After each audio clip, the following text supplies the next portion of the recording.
Hey guys, today I'm going to show you how to clean white bass. Some people call these stripers, striped bass. They're white bass.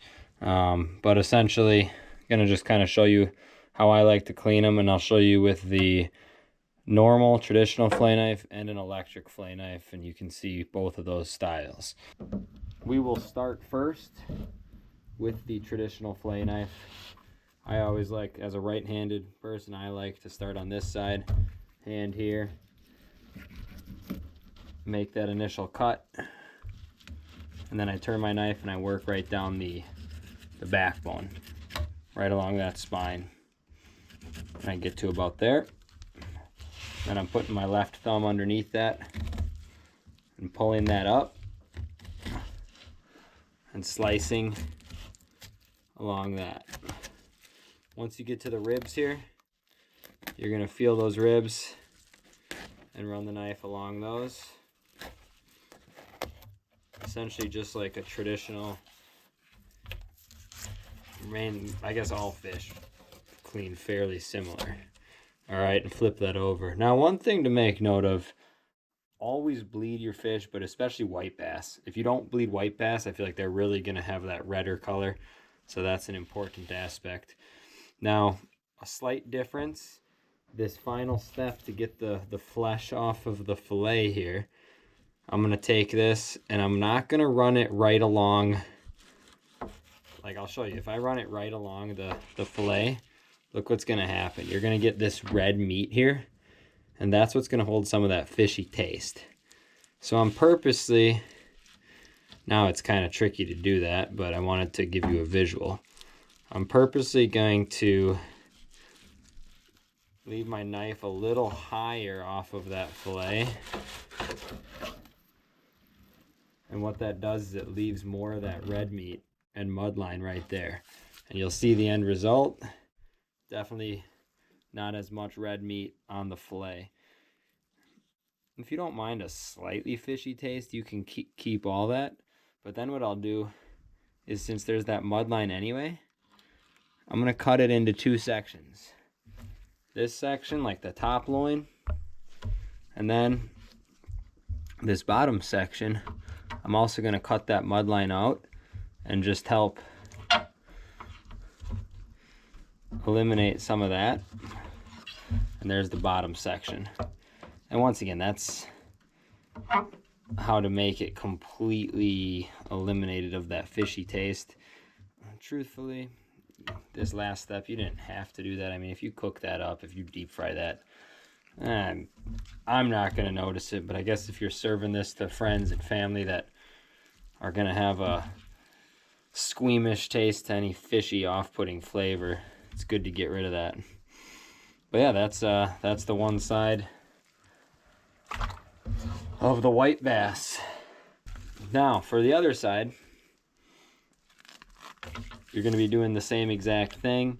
For this one, though, I'll show you guys with the electric. This is called the Slicemaster, but with the electric, it's a little different. I'm going to go right through that rib cage and then run it all the way down.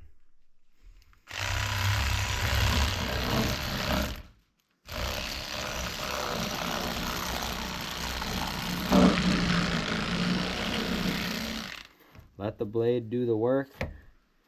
There we go. Flip that over.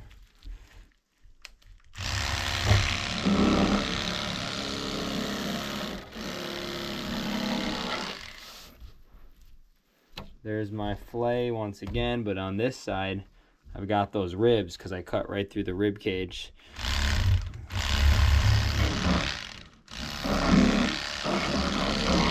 So I just have an extra step to eliminate those. And then same thing. If I wanted to cut that middle mud line out, I could do that. And then from here, instead of cutting straight down, just angle it.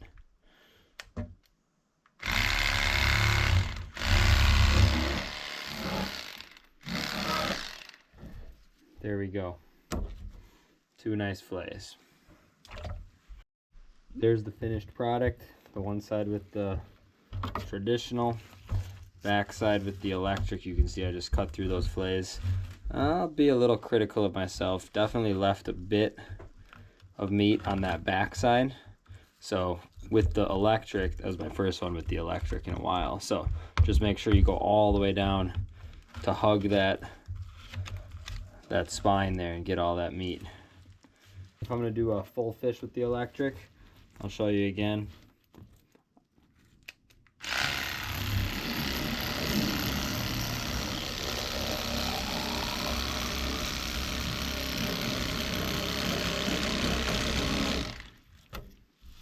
See, that one was much better. I just took my time on it. There we go. This fish is slightly smaller, which means I'm not even gonna worry as much about that mud line. I mean, that's so minor. That whole fillet is gonna cook up just fine. Let's see what these fish are eating. Holy smokes. Take a look at that. You guys, they are just chomping.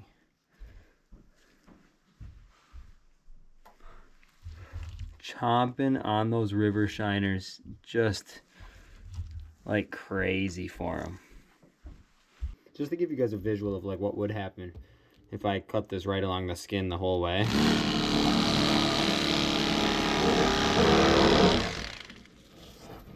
It's not horrible because I bled them out, but then there's just a little more trimming up to do. But honestly, this one's not bad, honestly.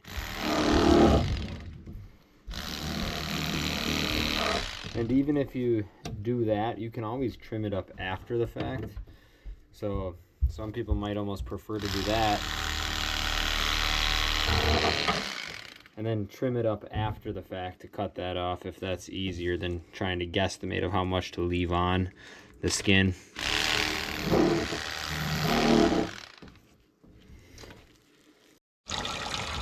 At the very end, I'm going to give them a good rinse.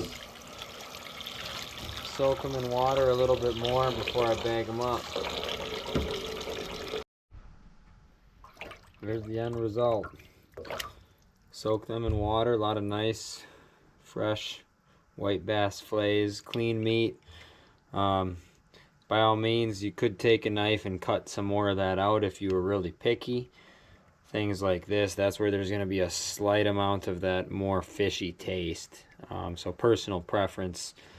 I'm more so I don't mind it, so I would rather keep some of that on opposed to wasting more meat. Same thing kind of with the mud line on ones like this. Like if you really want to cut that out, you can, but it's just personal preference.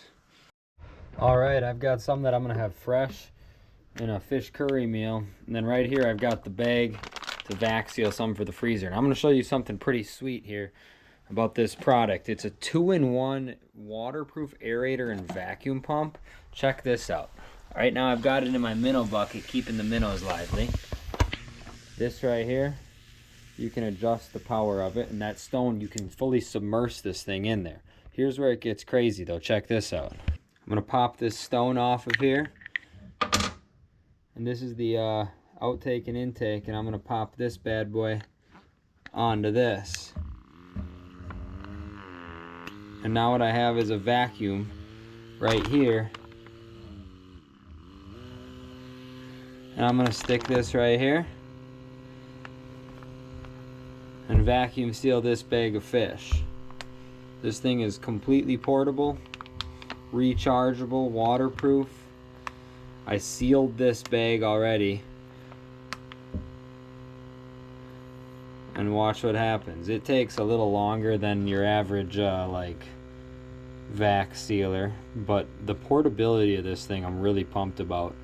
I could see myself using this right on the water if I was ever camping or something and I wanted to vac seal my fish and get it on ice instantly. Not to mention it's rechargeable and it can just be used to aerate my minnows while I'm out there.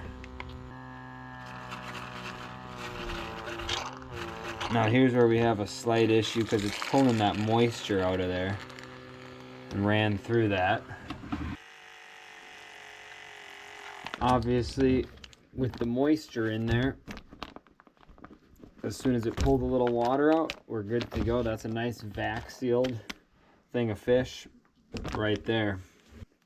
I will put the link to this thing along with the electric fillet knife in the video description if you want to check out those products. Hope this video helped you learn a little bit, a good way to clean white bass and get some nice fillets like this.